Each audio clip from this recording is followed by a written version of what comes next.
feel bad that some Russian commentators have seen this as a cynical attempt by us to punish Russians for having our staff reduced.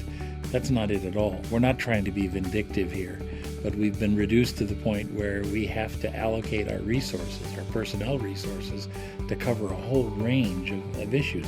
And one of those is the visa function. So we'll do our best on the visas, but it's, we're trying to be frank and candid with the people of Russia as well. The one thing to remember is that the temporary suspension of the visa issuance is a result of and not a response to the decision of the Russian government to cut our staff. On the question of our employees, I think this is just very, very sad. Most tragic, probably, are many of our Russian employees. These are people who work in good times and in bad to try to do one thing, to help Russia and America get along and work better together.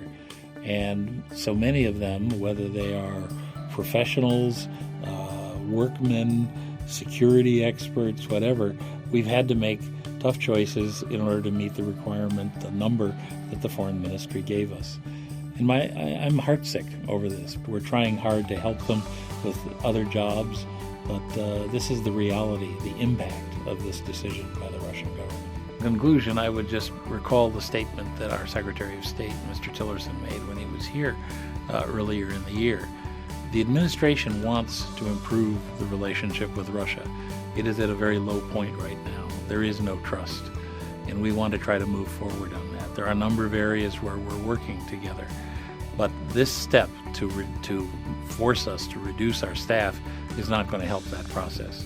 We had hoped for more from the Russian government.